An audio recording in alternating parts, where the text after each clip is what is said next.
어떤 방송 많이 들어요? 뭐 제가 출연해서 이런 말씀 드리는 건 아닌데 97.3MHz 주진우 라이브를 그런 얘기 안 해도 굉장히 돼. 열심히 듣고 있는 것 같습니다. 그런 건 안 해도 돼요. 제가 진짜로 네. 주변에서 이 방송을 들으면서 네. 어떤 발언을 하시는지를 이렇게 메모하는 분까지 발견한 적이 국회 있습니다. 내에서? 예. 네. 국회 관계자들이 굉장히 좀 관심을 두고 있는 프로그램인 것 같습니다. 정치인들은 많이 듣습니다. 그쵸. 그리고 네, 검사나 판사들 많이 듣는다는 분들 많습니다. 소설가도 많이 듣고요. 네. 미래통합당도 많이 듣습니까? 예. 제가 들었던 그 사례는 미래통합당 의원실이었어요. 그래요? 예. 네, 더 들으라고 하세요. 네. 네. 출연까지 연결시켜 보겠습니다. 네, 한번 데리고 나오세요. 네. 괜찮습니다. 모시고 나오십시오. 네. 지금 국회는 무슨 일로 뜨겁습니까? 일단 미래통합당이 어제 이제 상임위원 배분을 확정을 하고 이제 그러니까 국회의원들 상임위원 배정해가지고 다 이렇게 나눠 갔습니다. 네, 맞습니다. 그리고 이제 청문회 준비에 아무래도 돌입을 한 상태고요. 청문회에서 맞서겠다. 네, 그렇습니다. 준비가 잘 돼 간답니까? 그런데 예. 통합당에서 박지원 전 의원에 대해서는 명확하게 반대한다 이렇게 얘기하고 이인영 후보자에 대해서는 조금 판단을 유보하고 있어요. 그렇죠? 네, 맞습니다. 일단 정보위와 외통위에서 박지원 후보자와 이인영 후보자에 대해서 이제 청문회를 열 계획이 있는데요. 네.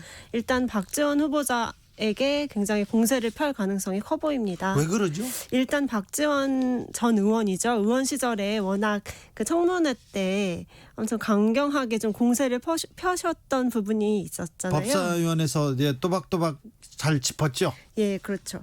그래서 이제 그때 그 박지원 스타일대로 우리가 역공을 한번 펼쳐보겠다라고 좀 칼을 갈고 있는 목소리가 여기저기서 들리고 있습니다. 그런데 그 주호영 대표도 계속 얘기하고 안 된다 얘기하고 다른 분도 이게 좀 뭐 당론으로 정한 것처럼 박지원 때리기에 나섰어요. 무슨 뾰족한 무슨 이유가 있나요? 네, 일단은 그 남북 관계가 지금 약간 경색 국면에 들어간 것이 있잖아요. 예? 거기에 이제 공세를 펴는데 박지원이 후보자를 좀 지렛대로 삼으려고 하는 것 같아요. 예?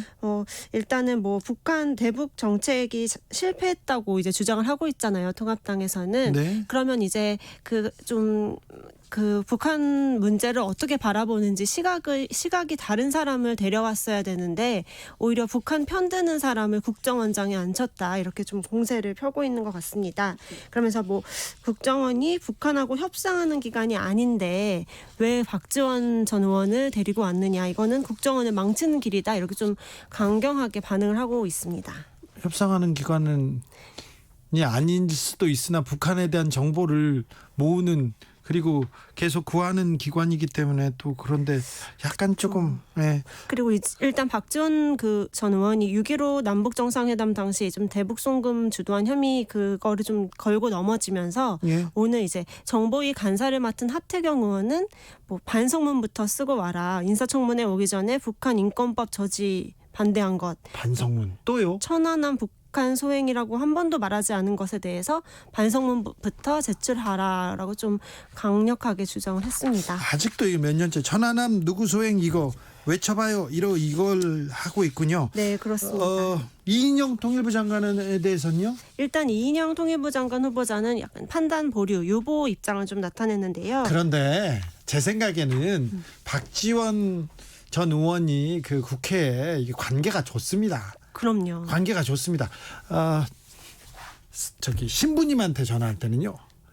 요셉입니다. 이렇게 얘기하고요. 네. 또 맞춤형으로 다 전화를 해요. 그리고 그렇죠. 의원들하고도 잘하고요. 그리고 야당 의원들의 민원도 많이 들어줍니다. 그래가지고 이 관계가 있어요. 의원 불패 이번에도 계속될 것으로 보는데 어떠세요? 저도 약간 그렇게 보긴 하는데요. 워낙 이제 국회의원 출신 장관 후보자들은 의원 프리패스다 이러면서 청문회 슬슬하죠. 그렇죠. 청문회를 좀 약하게 다뤄주는 경향이 없잖아 있었잖아요. 예? 근데 사실 이번에 통합당 같은 경우에는 좀 그 소수 야당으로 전락한 면이 있어서 그 서름을 이번 청문회에서 좀 폭발시켜 보겠다라고 칼을 확실히 갈고는 있는 것 같습니다. 갈기는 가는 것 같은데 문재인 정부 들어서 국회의원들한테 검증을 잘했다던가 아니면 청문회에서 송고 질문을 했다 기억이 별로 안 납니다. 그렇죠. 좀 그냥 말싸움으로 좀 일관했던 기억이 많은데요. 이번 청문회 때는 좀 어떻게 공격을 할지 좀 주목해봐야 될 것 같습니다. 그리고 통합당 의원들이 국회로 들어오고 나서 네. 그 이후에 계속 상임위 상임위원장 얘기를 다시 하는 것 같아요. 네, 일단은 계속 요구하는 거는 법사위원장 자리이긴 한데. 아니, 이제 들어왔는데 다시 법사위원장 얘기를 또 한다고요? 근데 이제 주려면 주고 아니면 아무것도 못 갖겠다라는 그 기존 입장을 되풀이하고 있는 건데요. 사실상 뭐 오늘은 뭐 여야 협상은 없었습니다. 일단은 상임위원장을 하나도 안 받는 상태로 상임위가 좀 돌아갈 것 같은데요. 예. 좀 상임위의 배분을 좀 재밌게 한 것이 좀 눈에 띄었습니다. 재밌게 하다니요? 어떤 부분이요? 일단 관심을 두고 있었던 운영위, 법사위 이렇게 좀 대여투쟁을 주도할 만한 상임위에 3선 의원들을 많이 배치를 한 것이 눈에 띄었습니다. 네. 좀 이제 사실 그 운영위 같은 경우에는 청와대를 피감기관으로 두고 있기 때문에 기존에는 초선 의원 위주로 좀 원내 부대표단들이 들어왔었는데 이번에는 좀 중진들이 다. 화력이 강한 공격수들을 전면 배치했는데 예를 들면 확 느낌이 오실 거예요. 김태흠 의원, 뭐 박대출 의원, 그리고 또 삼선의 김도읍 의원 이렇게 3선 의원님들이 많이 들어갔고 재선에도 곽상도, 김정재, 이양수 의원, 또 초선의 조수진, 신원식 의원 이렇게 이 의원들이 어디로 들어갔다고요? 지금 청와대를 피감기관으로 둔 운영위원회. 예, 그렇습니다. 법사위원회는요? 또 법사위원회는 그 간사 자리에 이례적으로 3선 또 김도읍 의원이 발탁이 됐는데 네. 김도읍 의원 같은 경우에는 사실 법사위원장 물망에 올랐던 사람이기도 한데 네. 간사 역할을 하게 된 거죠. 검사 출신이고요. 네, 그리고 이제 3선의 장재원 의원, 또 네. 재선의 윤한홍 의원, 초선 유상범, 전주의 또 조수진 의원 이렇게 말싸움을 좀 능하신 분들이 법사위에 들어가는데 사실 그 조수진 의원 같은 경우에는 추미애 장관 을 좀 대적할 만한 인물로 자타공인? 자타공이 자천하는 건가요? 네네 그렇게 좀 꼽히면서 법사위를 굉장히 희망했다고 합니다. 아, 그래요? 네. 김웅 의원이 안 들어갔네요? 김웅 의원은 원래는 이제 자기는 검사 출신이긴 하지만 환노위 들어갔더라고요. 네. 본인이- 노동 문제에 관심이 또 많이 있으시다고 하더라고요. 그래서 글로 갔습니까? 예. 지금 부동산 문제로 가장 국회도 뜨거운데요. 여의도 뜨거운데 미래통합당이 이 부동산 문제를 잘 치고 나오지 못하고 있어요. 그게 사실은 본인들도 서 깨끗하진 않기 때문에 아니 부자들이 많기 때문에 그런 것 같은데요. 그쵸. 그죠? 일단 그 지금 정치권에 완전히 확대된 다주택자 논란은 노영민 대통령 비서실장의 논란부터 시작된 거죠. 네. 지난 2일에 이제 문재인 대통령이 투기 목적 다주택 보유자의 세 부담을 강화하고 좀 주택 공급 물량을 확대하라고 지시를 했는데 같은 날 노 실장이 반포동 아파트 대신 청주 아파트 판다고 이제 좀 그 번복이 되면서 처음에는 또 그 대변인이 발표할 때는 네, 그렇죠. 처음에는 반포 아파트를 강남 아파트를 팔겠다고 이렇게 얘기를 했대요. 근데 아니야 나 청주. 그래서 바꿨어요 또. 맞습니다. 바꿔가지고 이게 뭐야 이렇게 얘기했는데 거기서 그 이후에 뭐 똘똘한 부동산 하나 남긴다, 강남 불패를 보여준다 이러면서 계속 비난의 화살을 맞고 있죠. 맞습니다. 그게 지금 정부가 그 정책을 실현을 하는데 진정성이 있느냐라는 그 논란까지 크게 확대가 됐고 네. 오늘도 뭐 민주당에서 마저 좀 공개 비판이 계속 나오고 있었습니다. 오늘은 그 이낙연 민주당 의원이 그 당권 도전을 말하면서 기자들과 백브리핑에서 좀 아쉽다는 생각이 든다. 청주집 처분한 게 아쉽다는 생각이 든다. 합당한 처신과 조치가 있어야 했다. 그걸 기대했다. 이렇게 좀 발언을 했고요. 예. 또 김태년 원내대표도 어제 그 타방송 인터뷰에서 국민 눈높이에서 보면 좀 비판받을 소지가 있다고 생각한다라고 하면서 이제 사실 노 실장이 점점 압박을 받고 있는 모양새가 됐습니다. 정의당도 그 강하게 비판하고 나왔어요. 네, 맞습니다. 심상정 대표도 국민은 문재인 대통령의 지시나 집권 여당의 정책 추진 의사보다 똘똘한 한 채를 챙기겠다는 노 실장 처신을 더 강력한 신호로 받아들이고 있다라고 좀 되게 뼈아픈 그 비판을 했고 예. 또 근데 사실 그러면서 재밌는 게 통합당에서도 발언이 나왔습니다. 지금 부동산 문제 노영민 실장을 지금 비판하거나 물고 늘어져야 하는 입장이에요. 미래통합당은. 그렇죠. 그런데 잘 안 물어요. 그런데 이렇게 말했죠. 재산권은 기본권이다. 네. 왜 팔라 말라 하느냐라는 예. 주장이 오늘 나왔습니다. 미래통합당에서 누가 그랬어요? 주호영 원내대표가요. 오늘 직접 했어요? 예, 오늘 원내대책 회의하고 이제 기자들과 만나서 이 부분에 대해서 이야기를 하다가 그 다주택 처분을 통합당도 같이 동참해달라고 박원순 시장이 말한 것을 언급하면서 네. 굉장히 불쾌해하면서 사유재산 처분은 헌법에 보장된 권리인데 시장 원리에 따라 작동해야지 무작정 처분하라고 하는 건 반헌법적 발상이다라며 사실상 뭐 노 실장이 파는지 마는지에 왈가왈부하지 말아라라는 취지가 될 수도 있죠. 어떻게 네. 보면은 그렇게 좀 발언을 했습니다.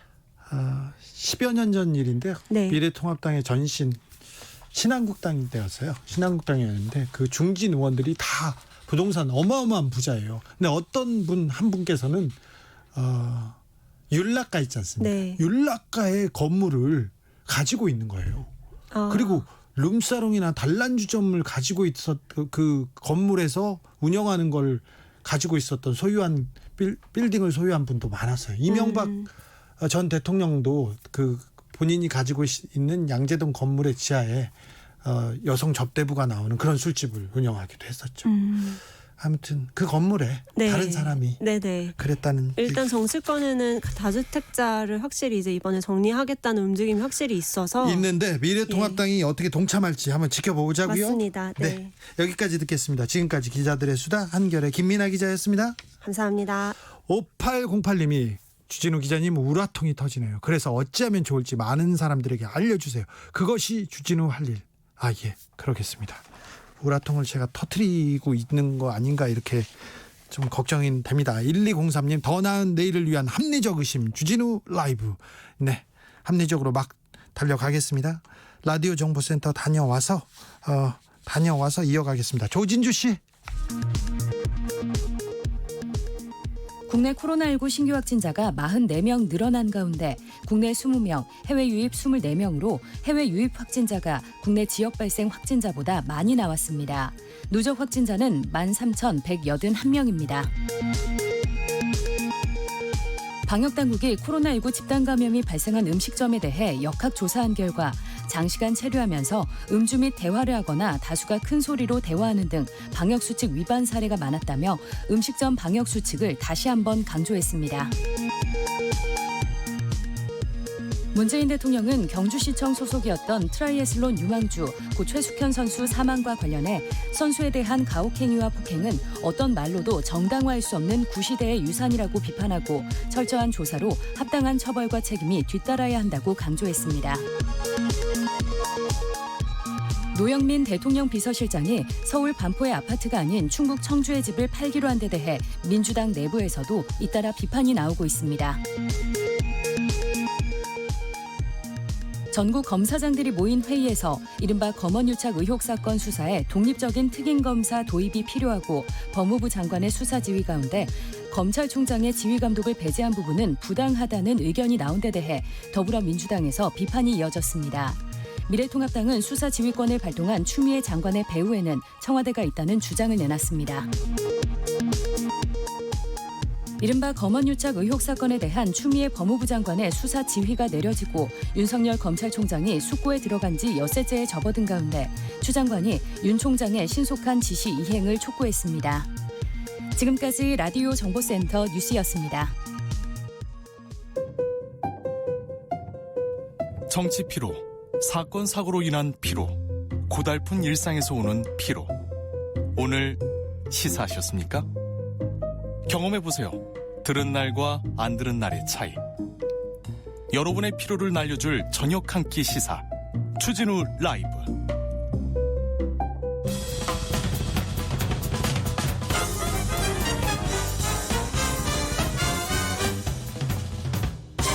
훅 인터뷰. 훅 인터뷰 이어갑니다. 그 누구도 차별을 받으면 안 된다. 누구나 합리적 차별 없이 살 수 있는 그런 사회를 만들자.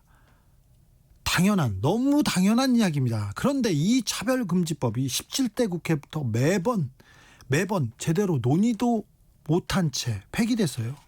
21대에 겨우 발의됐습니다. 아직 법이 통과되거나 제정된 건 아니죠.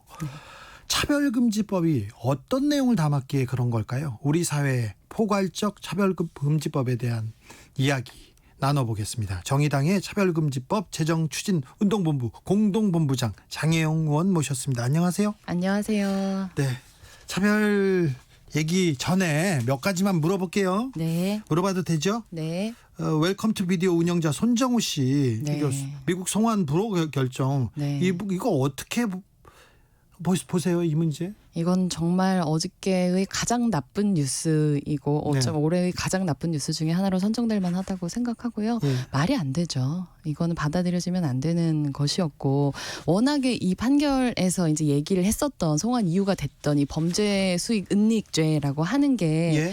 미국에서 이제 제기했었던 건데 이걸 막기 위해서 이 손정우 씨의 아버님이 이 이유를 가지고 아들을 고소하는 종류의 네. 기행을 보이면 그냥 꼼수죠. 네, 꼼수를 쓴 건데 이 꼼수가 통했다고 하는 꼼수를 것은 받아줬죠. 네, 네. 그 너무너무 정말 믿을 수 없는 일반인이 이렇게 이런 법적 구멍을 이렇게 찾아서 판사한테 안겨줬을 가능성이 없어요. 이건 비싼 변호사가 네. 비싼 변호사가 아니라 판사님한테 영향을 미치는 변호사가 움직인 거 아닌가 굉장히 의심이 갑니다. 네. 네. 또 다른 문제, 안희정 전 지사 모친 빈소에 대통령이 조화를 보냈습니다. 네. 이게 그래서 정의당이 비판 성명이 나왔는데 네. 이게 비판받을 만한 일입니까?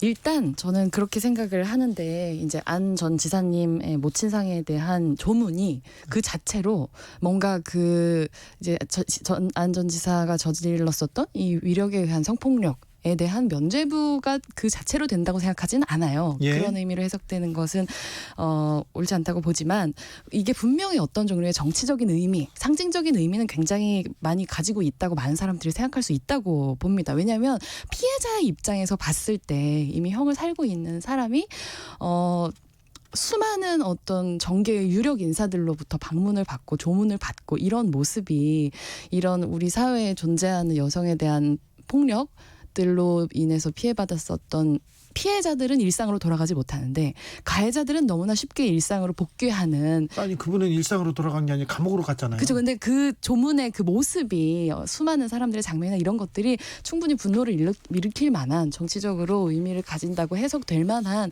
그런 장면이었다고 생각해요.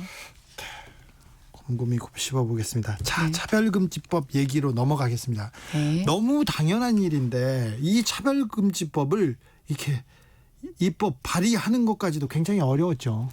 어려웠는데 저는 이거를 20대 국회랑 좀 비교해서 얘기하고 싶은 건 있어요. 네. 왜냐하면 4년 동안 10명 못 모았잖아요. 근데 한 달 만에 10명 모으긴 했거든요. 아, 그러게요. 네. 장혜영이 모았죠.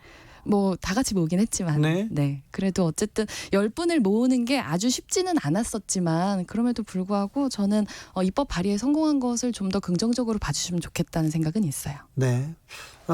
우리 사회의 미묘한 차별, 혐오 이런 거 많이 보셨잖아요. 다큐멘터리도 만들고. 그렇죠. 그래서 조금 더 의미가 있었을 텐데요. 네, 맞아요. 근데 저는 한 살 어린 여동생이 발달장애가 있어가지고 예. 아주 어렸을 때부터 그런 장애를 이유로 하는 합리적이지 않은 이유 없는 구별과 차별 같은 것들을 정말 촘촘하게 눈으로 보고 몸으로 겪으면서 자랐기 때문에 이런 차별에 대한 문제에서 한 발 더 나아가는 거 이건 저한테는 굉장히 중요한 사명이라고 생각하고 있죠. 예. 차별금지법은 입법 시도가 이번에 7번째예요. 노무현 정부 시절에 법무부에서 입법을 냈는데 계속해서 국회에서 자진 폐기됐습니다. 논의도 안 하고. 그런데 여론조사는 뭐 거의 대부분 찬성이에요. 네. 근데 왜 이 차별금지법 제정이 번번이 좌절됐습니까? 이거는 조직된 소수의 반발이 아주 커다랗게 포장되어서 정치인들을 압박했었던 과거와 무관하지 않습니다. 조직된 소수라면 누구죠? 보수 개신교 일부 교단이죠. 네, 일부 교단에서 네. 이걸 통과시키면 안 된다고 계속 막았습니까? 막았죠. 막아온 유구한 역사가 있지 않습니까? 네. 그래서 처음에는 이제 임기가 만료돼가지고 폐기됐었지만 나중엔 선거가 가까워져서 자진 폐기하고 이랬었던 슬픈 역사가 있기는 하죠. 예. 차별금지법이 통과되면 설교 전도 못하고 목사는 잡혀간다. 이게 좀 상식이 안 되는 말인데 목사님들이 이렇게 얘기합니다. 그리고 차별금지법이 제정되면 동성애가 조정돼가지고 나라가 뭐 망한다 이렇게 얘기를 하는데 네. 이게 가장 큰 반대 이유였어요. 네, 그렇게 굉장히 많이들 완전히 사실 무근인 잘못된 얘기들을 하시지만 그 모든 것들은 다 전혀 사실이 아닙니다. 이런 논리가 지금껏 통했어요. 그런데도 차별금지법이 제정되지 못하다가 이번에 제정 가능성이 있습니다. 입법으로 만들어질 가능성이 있는데요. 왜 필요합니까? 이 차별금지법, 이 당연한 건데. 네.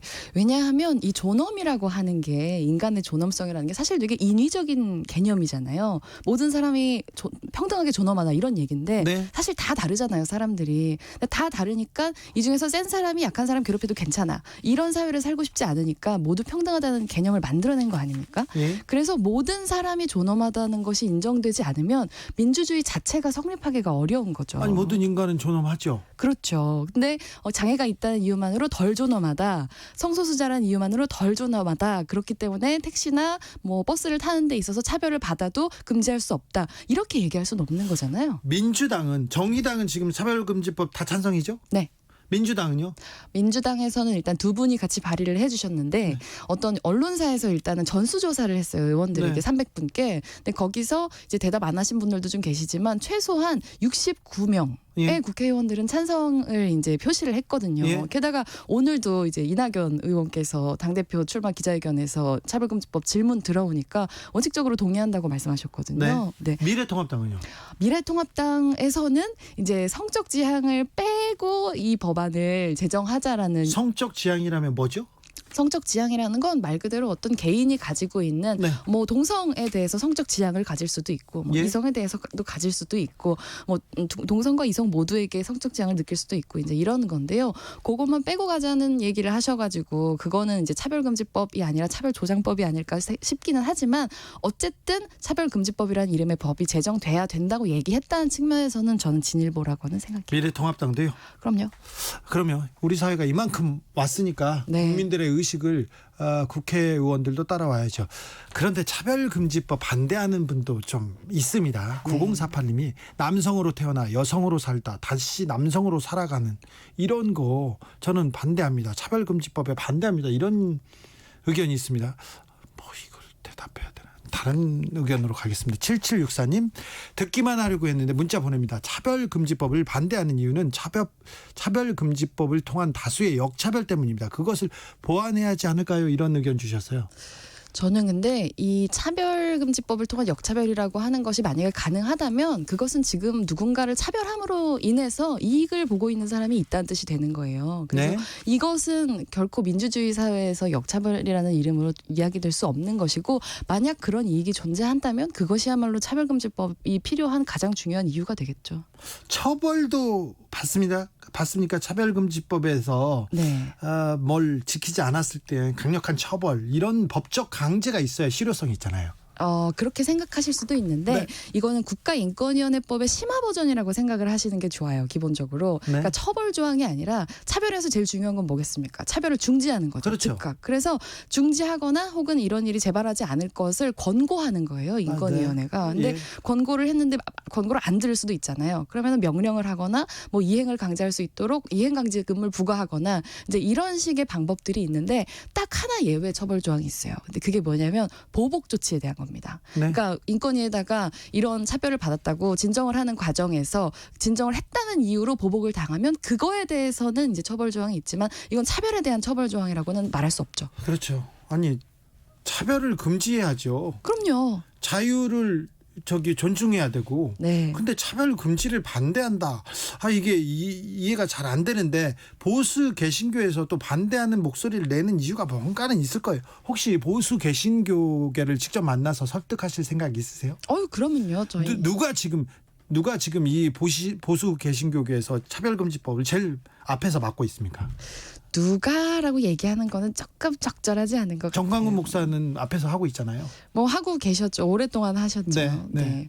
뭐 저는 수많은 굉장히 끈질기게 하고 계신데 저는 그것보다 사실 더 끈질긴 사람이거든요. 아 그래요? 네, 그럼요. 몰랐네요. 네. 앞으로 알게 되실 겁니다. 아 그래요? 네. 그러면 차별금지법 상임위가 올라갔습니다. 장혜영이 끈질기게 어떻게 지금 본회의 통과까지 어떻게 몰고 갈 겁니까? 저는 이 미래통합당이랑 더불어민주당이 차별금지법 제정을 당론으로 채택하는 것이 이 법안이 만들어지는 가장 좋은 방법이라고 봐요. 예. 네, 왜냐하면 개별 의원님들한테 제가 전화해가지고 함께 발의했으면 좋겠다고 말씀드렸을 때 단 한 분도 이 취지에 동감하지 못하는 분은 안 계셨어요. 그렇죠. 심지어 미래통합당에서도 그러셨거든요. 어떻게 차별을 금지하지 않을 수 금지하지 그쵸. 금지하자고 얘기할 수 있어요. 그렇죠. 차별을 금지하지 말자는 건 차별하자는 얘기니까. 네. 근데 이제 이런 보수 일부 개신교 교단에서의 눈치 반발 보인다고? 때문에 민주당도 눈치 보인답니까? 그렇죠. 하지만 그 어느 때보다 강력한 민주당 아닙니까? 예. 네, 이번에 함께 돌파하겠다고 마음 충분히 먹으실 수 있고 그렇게 돌파해낼 때가 이제는 됐다고 봅니다. 그렇죠. 이거 뭐 큰 문제가 없는 부분인데. 네, 훨씬 더 많은 과제들이 우리 국회를 기다리고 있는데요. 이거는 그래도 처리하고 가야죠. 자, 차별금지법 장혜영이 잘 추진하고 있습니다. 열심히 노력하고 있습니다. 이거 말고 장혜영 의원이 좀 다른 계획도 있습니까? 다른 법안이나? 네, 어쨌든 제가 이제 기재위 소속 의원으로 활동을 하고 있고 최근에 모든 사람들의 관심이기는 하지만 저 역시도 자산 불평등, 부동산 문제 네. 이런 것들에 대해서 굉장히 관심 가지고 계속 데이터들을 좀 받아보고 있어요. 그래서 어떻게 보고 있습니까? 지금 부동산 문제에 대해서. 뭐 부동산 문제는 너무나 많은 분들께서 알고 계시듯이 이제 부동산을 잡겠다고 집값을 잡겠다고 문재인 정부에서 말씀하셨지만 제가 보기에는 거의 청년을 잡고 있거든요. 청년을요? 네, 청년들이 정말 어마어마하게 대출을 받아가지고 집을 사고 있어요. 청년들이 지금요? 네, 30대들이 특히 굉장히 불안해합니다. 네, 매우 불안해하죠. 그러니까 막차라도 타야 된다. 네. 집값이 더 뛰면 아예 살 수조차 없어지기 때문에 정말 무리해서 소비를 줄여가면서 집을 사고 있는 정황들이 보여서 네. 이 문제들을 좀 심각하게 다뤄갈 예정입니다. 좀 안타깝네요. 네, 맞아요. 정의당에서 좀 보관이 있습니까? 좀. 그럼요. 저희 이미 법안들 준비를 하고 있고 예. 그래서 기본적으로는 이제 세금을 통해서 제대로 된 자산 불평등을 좀 해소할 수 있는 방안들을 제시를 할 예정이고요. 그렇습니다. 장 의원은 집이 있나요? 저는 무주택자입니다. 무주택자요? 네. 그럼 집을 어떻게 마련하겠다 그런 생각도 있습니까? 근데 저는 아주 평범한 청년들도 집을 살 수 있는 사회가 되기 전까지는 집을 사고 싶지는 않아요. 아니 아주 평범한 청년하고 달리 본인은 집에 대한 생각은 없어.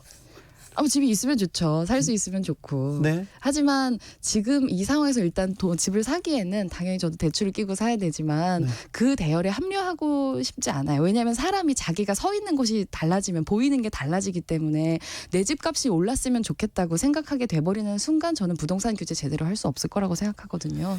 그러면 다주택 국회의원들 보면 어떤 생각 드세요? 한심하죠.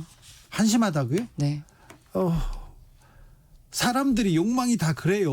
그렇죠. 저는 평범한 사람들은 그런 욕망을 가지는 것에 대해서 너무 공감해요. 하지만 국회의원이잖아요. 세상을 네. 바꿔야 되는 사람들이 세상에 걸림돌이 되면 안 된다고 생각합니다. 여기까지 들을까요? 네. 지금까지 정의당의 장혜영 의원이었습니다. 감사합니다. 감사합니다. 교통정보센터로 갈까요? 김한나 씨. 네, 이 시각 교통정보입니다. 현재 서울 외곽고속도로 정체 구간이 길게 이어져 있습니다. 판교에서 구리 방면으로 하남분기점에서 구리까지 11km 정체고요. 이후로 판교분기점에서 성남 나들목까지 속도 떨어집니다. 반대 구리에서 판교 쪽 역시 광암터널 부근에서 판교 분기점까지 16km 사이에 차가 많습니다. 일산에서 판교 방면으로는 김포에서 송내 14km 구간 지나기 어렵고요. 더 가서 조남분기점에서 수암터널 부근 짧은 정체 이어집니다. 경부고속도로 서울 쪽으로는 동탄분기점 1차로에서 버스 관련 사고를 처리하고 있습니다. 1km 정체되고 있고요. 이후로 기흥동탄에서 수원까지와 또 달래내에서 반포 사이 8km 속도 떨어집니다. 서해안고속도로는 서울 쪽으로 발안에서 비봉 부근 9km, 또 매송휴게소 부근에서 용담터널까지 어렵고요. 이후로 서서울 요금소에서 조남분기점 2km 사이가 더디게 지나고 있습니다. 퇴근길 마지막까지 양보와 배려하는 마음가짐으로 안전운전 하시기 바랍니다. KBS 교통정보센터였습니다. 테이크아웃 시사 나왔습니다. 오늘도 하나 챙겨가세요. 주진우 라이브.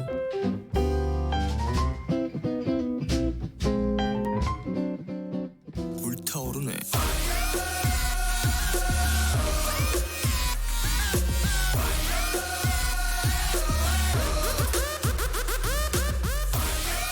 빠르고 강합니다. 핵심으로 바로 치고 들어갑니다. 지금 가장 뜨거운 현안에 대해 파고 들어보겠습니다. 불꽃 토론. 불꽃 토론 오늘의 주제는 검찰 개혁입니다. 추미애 장관과 윤석열 총장, 와우, 엄청 뜨겁습니다. 공수처까지 계속해서 토론해보고 있습니다. 김경진 전 의원, 김남국 의원 두 분 모셨습니다. 안녕하세요. 안녕하세요. 안녕하세요. 김경진 전 의원님, 네. 식사하셨습니까? 아직 안 먹었는데. 아직 안 먹었어요? 네. 스가 요정으로 유명했는데 네. 지금은 어떤 일로 바쁘세요? 안 바빠요. 안 바빠요? 네. 자주 모시겠습니다. 김남국 의원, 네. 부동산 조사하고 다니시더라고. 제가 조사하고 다니는 건 아니고요. 네. 원내대표 기획실에서 조사하고 전수조사하고 있는 그런 그래요? 상황입니다. 민주당 의원들 전수조사 열심히 하십시오. 네, 민주당 의원뿐만 아니라 여야 의원 모두 포함돼야 되고요. 네. 그다음에 고위공직자 이런 분들이 다 포함되어야 된다고 생각합니다. 계속 조사해 보십시오. 네. 조사해 줘서 노동보다 사람보다 땅이 돈 버는 시대 이런 거는 좀 막아야죠. 자, 이제 본격적으로 달려보겠습니다. 추미애 장관, 윤석열 총장, 갈등 심화되고 있습니다. 계속 심화만 되고 있습니다. 이 사건 뭐예요? 김경진 전 의원님. 지금 현재 수사지 관련된 사건 물어보시는 거죠? 뭐 처음부터 간단하게 네. 모르는 분들한테도. 그 이철 씨라고 하는 분이 네. 이런저런 이제 금융범죄로 구속이 돼 있죠. 신라젠 사건. 예. 그런데 채널 A에 네. 지금은 파면이 됐지만 이동재 기자라고 실명을 얘기해도 네. 되나요? 예. 뭐 어차피 언론에 보도가 많이 됐으니까 이동재 기자라는 분이 계셨는데 이 이동재 기자라는 분이 구속돼 있는 이철 씨에게 편지를 지금 4번인가 5번인가 보냈고, 썼죠. 네. 예. 그리고 중간에 이제 사람을 넣어가지고 이제 뭐 이런저런 말을 전했습니다. 예. 뭐냐면 유시민 씨와 관련된 어떤 범죄 내용을 알고 있는 게 있으면 전 의원님. 예. 오늘 안에 끝날까요? 이 설명이. 오늘 좀 땡겨주세요. 예. 여기에 대해서는 저 청취자분들이 잘 알고 있어요. 네. 그래서 뭐 어쨌든 이제 그런 내용을 좀 말을 좀 해달라. 그렇죠. 그리고 네. 말을 안 해주면 내 배후에 검찰이 있는데 네. 당신이나 당신 가족들 무사하지 못할 수도 있겠다. 네. 뭐 이런 내용을 편지라든지 뭐 저 변호사를 통해서 했고. 네. 그게 이제 검찰로 이게 접수가 돼가지고 일종의 뭐 협박, 예. 뭐 강요 예. 이런 걸로 수사를 받고 있는데 네. 그러면 이 이동재 기자가 말을 했을 때 실제 어느 검찰하고 무슨 이 연관관계가 있느냐 없느냐 했을 때 지금 법무연수원으로 보임이 돼 있는 한동훈 검사장이 예. 그 배우냐 아니냐 예. 이걸 가지고 수사를 하고 있는데 중앙지검 형사 일부에서 수사를 하고 있어요. 예. 이 수사가 공정하냐 공정하지 못하느냐 네. 이걸 가지고 지금 법무부 장관하고 검찰총장하고 상당히 좀 알력관계 있는 거죠. 그러니까 검찰이 수사하는 게 공정한지 안 하는지 네. 이거 책임이 누구한테 있습니까? 그거야 뭐 수사를 담당하는 검사들에게 있겠죠. 검사들한테. 네. 검찰이 네. 전직 검사니까 네, 그런데 네, 네. 검사들이 공정하지 않을 때가 좀 있어요. 간혹 있죠. 간혹 있어요. 지금은 이번 이 사건에 대해서는 수사 검사들이 지금 공정한지 아니면 지휘부가 공정한지 잘 모르겠어요. 지금 갈등인데 어떤 쪽은 하나는 공정하지 않다는 거 아닙니까? 그러니까 본질은 결국에는 이 수사팀이 하려고 하는 수사의 독립성을 지켜주고 보다 철저하게 수사를 하게 만들어주는 게 검찰총장의 역할이라고 봐요. 그렇죠. 근데 지금 검찰총장이 하고 있는 여러 가지 행동이나 이런 것들을 보면 수사팀에서는 이게 구속 수사도 할 수 있는 사안이다. 그리고 혐의가 충분하다라고 지금 이야기를 하고 있고 또 대검 간부들도 5명 중 3명은 기소 의견이다라고 이야기를 하고 있거든요. 예. 그렇다라고 한다면 이 사안에 대해서 만약 뭐 제가 아니더라도 그 누구라도 검찰총장이면 더 철저하게 정말 검언 유착 사건이라고 하는 사상 초유의 일이 벌어졌고 국민들이 여기에 대해서 분노하고 실망했기 때문에 더 엄정하게 철저하게 수사를 해야 된다라고 하라라고 이렇게 지시를 해야 되는데 지금 윤석열 총장이 보이는 행동은 수사팀에서 철저하게 열심히 수사를 하려고 하는데 그 수사가 공정하지 않다라고 예단하면서 아직 수사 중인데 그 사건에 대해서 수사에 대해서 예단을 하면서 그런 어떤 독립된 수사를 맡고 있어서 저는 이게 본질적인 문제다라고 보고 있습니다. 자, 김경준 전. 그게 쟁점이 2가지예요. 네. 첫째는 이제 그 행위를 실제로 편지를 쓰고 사람을 넣어서 말을 넣었던 이동재 기자. 네. 요 행위가 죄가 되느냐 안 되느냐. 네. 요걸 가지고 좀 논란이 있는 것 같아요. 예. 그러니까 수사팀에서는 이게 되게 괘씸하다. 예. 이렇게 생각을 하고 있는데 예. 대검 형사과장이나 아니면 확실하진 않아요. 네. 이제 들려오는 풍문이 예. 대검 형사과 연구관이나 이런 이제 대검찰청 안에 있는 실무 검사들은 네. 이거 죄가 안 되는 거 아니냐 이동재 기자 행위가. 네. 왜 그럼 죄가 안 되느냐 이런 얘기인 것 같아요.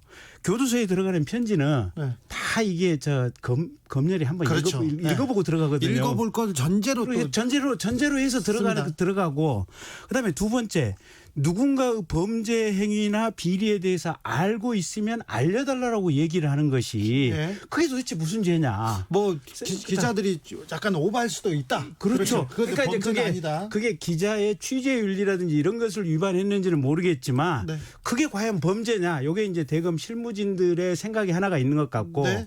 그래서 첫째 이동재 기자의 행위가 죄가 되느냐 안 되느냐 이 논란이 하나가 있는 것 같고 예.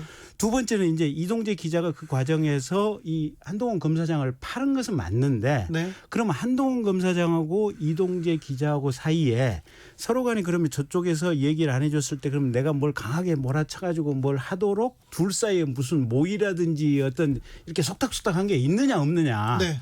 한동훈 검사장 없다 그러고 이동재 기자도 최근에 없다고 했죠. 조선일보하고 인터뷰한 거 보면 없다 그러거든요. 없다고 그랬어요. 그러면 일단 이동재 기자 자체가 죄가 되느냐 안 되느냐 이 논란부터 있는 상황인데 한동훈 검사장이 윤석열의 측근이라는 이유 하나만으로 해가지고 이런저런 수사라든지 논란의 대상이 되는 것이 과연 적절한가 이런 문제가 그런 문제 인식이 좀 있는 것 같아요. 그런데 근데 이 문제 의식에 좀 동의하기 어려운 게요. 우선은 지금 나온 녹취록 사실관계에 기초해야 된다고 봐요. 해당 녹취록이나 이런 것들을 보면 이동재 기자가 썼던 편지라든가 아니면 수감되어 있던 이철 씨를 대신해서 대리해서 나온 제보자 X하고 나눈 이야기를 보면요. 수감되어 있는 사람한테 몇 살까지 수감되어 계시죠? 75살? 80에 나오나? 이런 이야기예요. 가족들을 운운하면서 가족들 수사 철저하게 되면 어떻게 될지 모른다. 돈 지킬 수는 있을지 모르겠지만 협박으로 들리죠? 가족들 보호할 수 있을지 모르겠다. 추가로 더 철저하게 탈탈탈 털 거다라는 이런 이야기를 구체적 이야기를 하거든요. 그러면 수감자 신분에서 법조기자가 또 검사와의 굉장히 또 검찰총장과 측근이라는 사람과의 인연을 이야기를 하면서 이런 이야기를 한다라고 하면 자 제3자 한동훈 검사장이 연관되어 있는지 없는지는 부차적인 어떤 쟁점으로 놓고 이걸 과연 협박이라고 할 수 있을까요 없을까요? 이건 법학을 전공하지 않은 사람이라고 하더라도 협박이 충분하게 성립될 수 있다라고 구체적인 해악의 고지다라고 평가하는 게 저는 맞다라고 보이고요. 그렇다라고 하면 과연 그럼 한동훈 검사장이 함께 연루가 되었는지가 문제거든요. 연루가 되었다 안 되었다 저희 잘 모르잖아요. 그런데 지금 제보자 X는 그 이동재 기자가 녹취했던 걸 일부 들어줬는데 200% 한동훈 검사장이 맞다라고 이렇게 진술을 하고 있어요. 그 외에 또 이동재 기자가 이야기한 여러 가지 구체적 진술을 보면 한동훈 검사장의 여러 가지 연루의 정황들이 나오고 있거든요. 이게 다 녹취록이 있어요.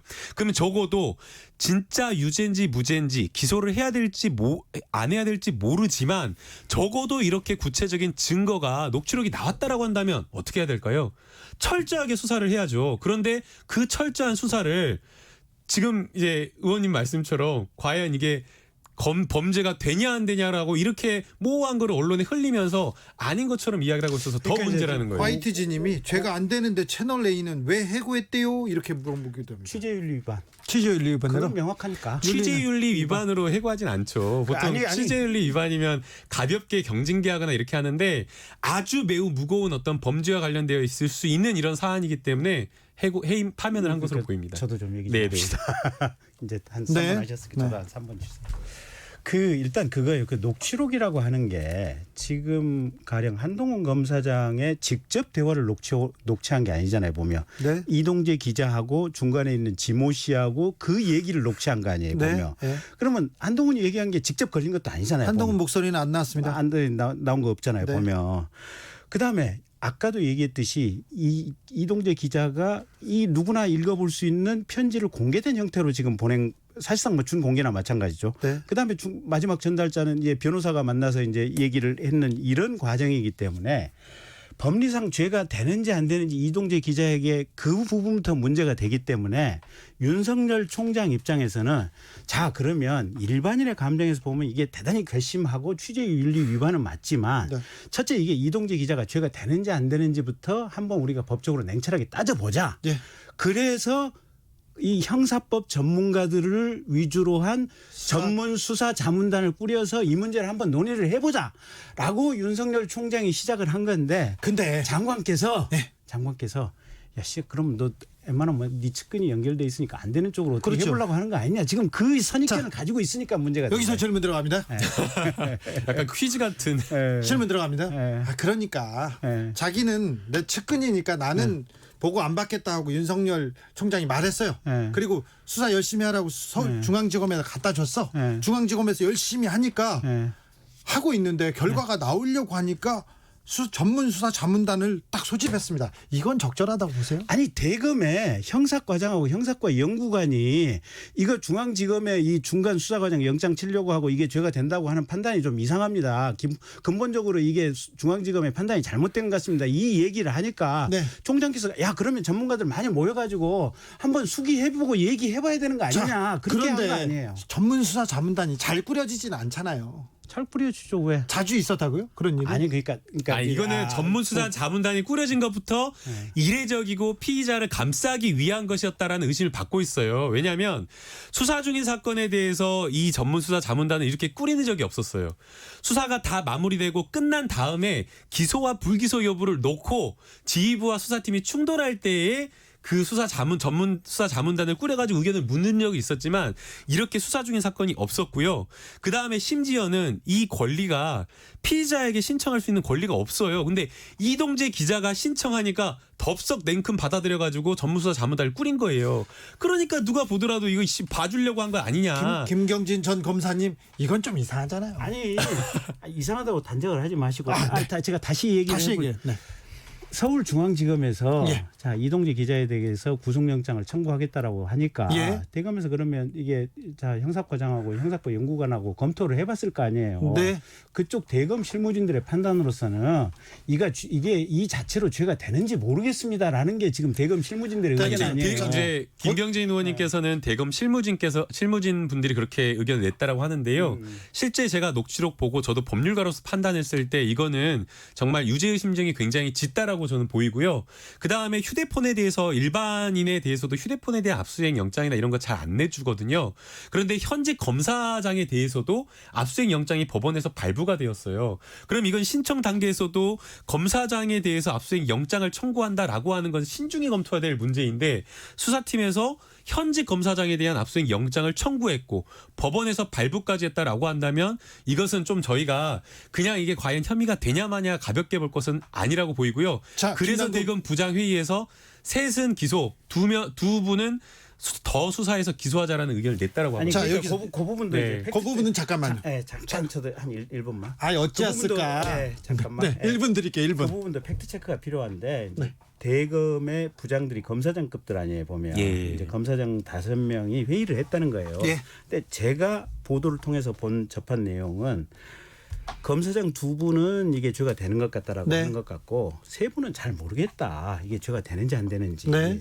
나도 이제 검사장 좀 하려면 검사생활 한 20몇 년씩 하신 그렇죠. 분들이거든요. 다 전문가죠. 보통. 예. 근데 최소한 2분은 죄가 된다 그러지만 3분은 잘 모르겠는데 이런 입장이었다는 거예요. 그래서 그러면 총장께서 자 대검 형사과장 그다음에 대검 형사과 연구관 뭐 이렇게 해서 다 대검 내부에서도 지금 퀘스천 마크가 그득하니 네. 그러면 전문가들끼리 모여서 한번 회의 한번 해봐라. 이게 겁나 예. 잘못된 자, 주장이거든요. 서희동님이 예. 근데 일반인도 그렇게 검찰이 신경 써서 전문 수사 자문단 만들어주나요? 이런 질문하셨는데 아니 저도 억울해서 그래요. 아니, 잠깐, 저한테 구속영장을 청구한 검사가 저한테 이건영 검사가 저한테 구속영장을 쳤어요. 제가 봐도 아무리 봐도 이게 구속영장 칠 사안도 아니고 이게 죄도 안 되는데 왜 그때 검사장들은 가만히 있었어요. 아니 저 지금 이게 그 김경진 의원님이나 대검에서 주장하는 주장이 네. 왜 논리적 타당성이 없냐면요. 어떤 범죄 혐의가 죄가 되냐 안 되냐는 어떻게 해야지 저희가 알 수 있을까요? 수사를 그 해봐야죠. 해당 사안에 대해서 제대로 수사를 해보고 그걸 결론 낼 수가 있는 거예요.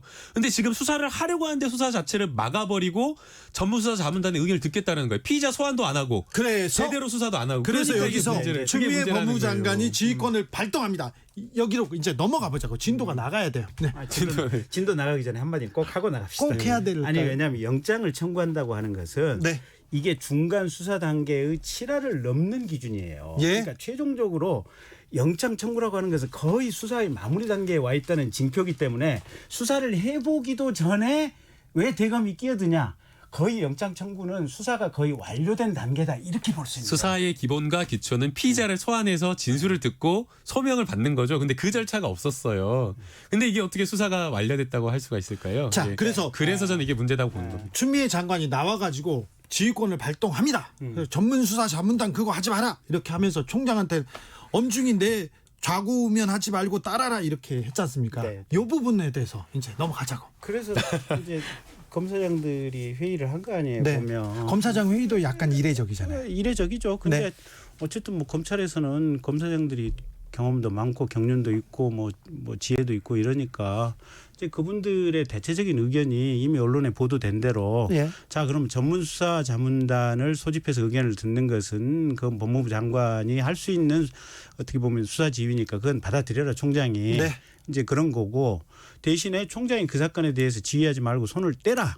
라고 하는 부분은 검찰청법에 위반한 위법의 소지가 있으니까 그건 장관께서 지휘를 잘못하신 것 같다.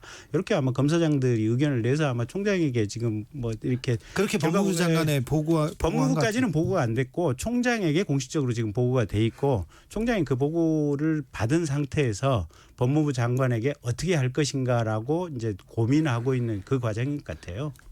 네, 근데 저희 검찰청 공무원 행동강령 제5조를 보게 되면요. 직연이나 학연, 혈연 이런 것들이 있는 경우에는 직무 관련자와 관련되어서 배제가 돼야 된다라는 것들이 명확하게 되어 있고요. 윤석열 총장이 자기가 보고받지 않겠다고 했어요. 네, 검찰청 공무원법 이 행동강령이 없다고 하더라도 이거는 상식이죠. 본인 측근과 관련된 사건에 있어서 여기에 대해서 검찰총장이 수사지휘에 직접 개입한다라는 것 자체가 문제라고 보이고요. 그래서 윤석열 총장이 6월 3일자 공문으로 이 사건과 관련되어서는 대검 부장회의에서 결정하라라고 본인은 보고만 나중에 최종적인 보고만 받겠다라고 했는데 그 말을 뒤집어서 지금 개입을 하고 있는 거예요. 근데 그 개입이 만약 바람직한 방향 이 사안을 보다 철저하게 수사하는 그 방향으로 나아가면 문제가 안 되는데 오히려 지금 수사 중인 사건을 수사를 못하게 막고 면죄부를 주려는 그런 어떤 측근 감싸기를 하려고 하고 있기 때문에 거기에 대해서 저는 추미애 장관님이 정당한 법적인 어떤 지시를 한 거라고 봅니다. 손정락님이 과수원에서 삿갓끝 고쳐 맺지 말고 수박밭에서 신발끈 고쳐 맺지 말라는 말이 괜히 있겠소. 왜 굳이 수사 중인 사건에 오해받을 짓을 하냐고요. 이런 문자가 왔습니다. 아니 근데 총장 입장에서는 네. 한쪽에서는 이게 구속영장 청구할 사안이다. 일단 기자에 대해서 한동훈 네. 관계는 또 별도의 얘기고. 자, 서울중앙지검에서 네. 그렇게 수사팀에서 한쪽에서는 기자에 대해서 구속할 사안이라고 한쪽에서는 죄도 안 된다고 얘기를 하고 있고 그 정도 상황이라면 총장이 정리를 해줘야 되는 것이고 네. 물론 이 지금 윤석열 총장께서도 기본적으로 한동훈이 옛날에 데리고 있었던 부하니까 네. 사실 웬만하면 회피하고 싶어서 그러면 대검 차장 주재하에서 대검 부장들 이렇게 협의해서 처리하라라고 하는 말씀을 하셨고 그러니까 사실은 담백하게 지금 그 사건을 진행해 오고 있었는데 윤 총장이 담백하게 진행하고 있었는데 예, 그렇죠. 근데 네. 장관께서 그냥 기본적으로 이거를 그냥 너를 못 믿겠다고 밀어붙이면서 그냥 이걸 꿰버린 거예요 보면. 그러면서 이 사단이 난 거 아니에요. 자, 윤 총장은 담백한데 추미애가 밀어붙였다. 그래서 깨버렸다. 자, 김남국. 이게 좀 너무 그 윤석열 총장이 무리하고 왜 이렇게까지 오해 살 만한 일을 하는지 모르겠어요. 저는 오히려 이런 어떤 사건, 측근과 관련된 사건이 있다라고 한다면 더 엄정하게 수사하도록 수사팀의 수사를 독립적으로 보장하는 게 검찰총장의 역할이라고 보이고요. 또 지난 주말 사이에 뭐 검사장들을 모아가지고 불러가지고 의견을 들었다고 하는데 이것도 정말 황당한 거예요. 본인은 이미 마음속으로는 추미애 장관의 지시를 거부하고 싶은 마음이 굴뚝 같은데 거기에 대해서 본인이 직접 하기에는 부담이 되니까 검사장들의 입을 빌려서 하려고 하는 것 아니냐라는 그런 생각이 들고요. 지금 이 형국을 마치 비유하자면 사장이 온당한 합리적인 지시를 내렸는데 갑자기 그 이사나 아니면 부장이 자기 팀원들 불러놓고 사장의 지시가 적법한지 한번 우리가 따져보자. 법으로 따져보자. 이렇게 되는 거하고 마찬가지예요. 김경진. 이제 거꾸로 보면 이제 밖에 세간에 이건 뭐 제가 직접적으로 얘기할 수 있는 뭐 어차피 검찰 간부들 저랑 다 친하니까. 네, 친구들이잖아요. 예, 후배들도 있고 뭐 비슷한 예. 또래. 근데 선배죠. 예, 근데 이 세간의 시각은 이런 시각도 있어요. 이게 뭐냐면 이성윤 서울중앙지검장이 예. 어차피 지금 현재 민주당이나 추미애 법무부 장관께서 어떻게든지 검찰총장을 때리고 싶어 하니 네. 이 사건을 무리해서 수사해서 어거지로 엮어 넣으려고 한다라고 예. 하는 시각도 있어요. 예. 그래서 그러면 요건에 대해서 검찰 전체에서 비교적 연륜 있고 경험이 많은 이 검사장들을 모아서 얘기를 들어보면 큰 흐름에서 누구 얘기가 맞는 건지 어느 정도 이게 가름을 할 수 있지 않겠느냐. 자, 김남국. 딱 요 주장을 그대로 지난해에 대입하면 맞을 것 같아요. 네. 지난해 윤석열 총장이 조국 장관 안 된다라고 이야기를 하면서 지금 그 진술 나오고 있죠. 수많은 사람들에게 안 된다. 아마 지금 주진우 기자님도 들었을 거예요. 윤석열 총장이 조국 장관 안 된다라고 하면서 사모펀드와 관련돼서 표적 수사를 했다. 그리고 그때 특수부의 수사는 말도 안 되는 대한민국 역사상 없었던 그러한 무리한 수사를 하고 있었다 했었다라고 이야기를 평가받고 있는데 그 당시에 문재인 대통령이 어떻게 했습니까? 문재인 대통령이 윤석열 총장 보고 수사하지 마라 라고 하지 않았습니다. 오히려 엄정하게 철저하게 수사하라라고 하면서 아마 속으로 마음은 엄청 힘들고 아프셨을 거예요. 그런데 그거 그대로 그냥 지켜봐 주셨거든요. 근데 왜 윤석열 총장은 그렇게 하지 못하냐라는 거예요. 김경진. 근데 그게 예. 지금 현재 보면 윤석열 총장이 사실은 대통령 눈밖에도 나 있고 민주당 눈밖에도 나 있고 추미애 장관 눈밖에도 나 있는 거예요. 그러니까 조국 당시 이제 법무부 장관 후보자 지명을 할 때 수사를 한 것부터 기분이 나쁜 거예요. 우리가 듣기로는 여의도에서 소문이 파다한 게 예.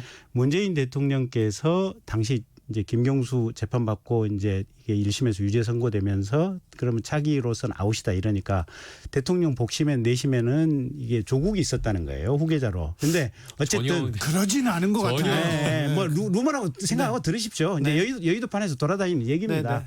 근데 어쨌든 조국에 대해서 수사를 하니까 완전히 검찰이 눈밖에 났고 그러면서 중간에 무슨 일이 있었냐면 울산시장 지금 그 네. 경찰 수사 지금 황운하 기소돼 있잖아요. 보면 네. 그거는 공소장 지금 공개도 안 하고 있어요. 법무부 장관이. 근데 어쨌든 그 사건 수사라든지 이런 일련의 과정을 통해서 어떻게든지 현재의 장관이나 민주당에서 이 윤석열을 내보낼 방법이 없을까? 아웃시킬 방법이 없을까? 이 궁리만 한다는 거예요. 아니, 제가 자, 하늘의 맹세코 하늘의 맹세 하지 제가 마. 법사위원 하지 마세요. 국회의원으로서 하늘의 맹세코 법사위원들하고 모이거나 청와대 뭐 수석 법무비서관 이런 분들하고 밥 먹고 사적인 술자리에서도 윤석열 총장에 대한 이야기를 눈꼽만치도 안 합니다. 아, 저기 눈꼽만치도 안 합니다. 아, 우리가 거기에 대해서 뭐 쫓아낸다 이런 이야기 전혀 없고요. 윤석열 총장이 숙고 중이고 앞으로 어떤 결정을 내릴까? 그리고 홍수천은 어떻게 되나? 검찰 개혁해야 되는데 벌써 끝나버렸어요. 시간이.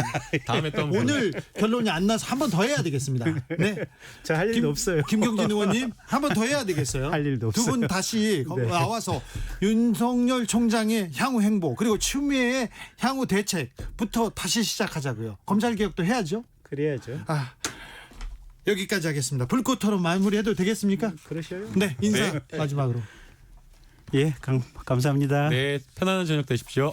김경진 전 의원, 김남국 의원이었습니다. 감사합니다. 감사합니다.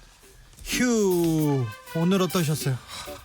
불꽃 튀는데 우리가 정리를 못했네. 빨리 가서 윤석열 총장과 추미애 장관의 그 향후 행보까지는 우리가 정리했었어야 됩니다. 다음번에 잘 해보겠습니다. 오늘의 슬로건 장원 발표하겠습니다. 3805님 주진우 라이브 조용필 단발머리 노래 맞춰서 갑시다. 그 언젠가 나를 위해 시사를 던져주는 단발머리 주진우 라이브로. 네, 장원입니다. 치킨 교환권 드릴 테니까 이쪽으로 문자 남겨주시면 됩니다. 저는 조용필의 단발머리 들으면서 여기서 인사드리겠습니다. 내일 오후 5시 5분에 저는 돌아옵니다. 지금까지 주진우였습니다.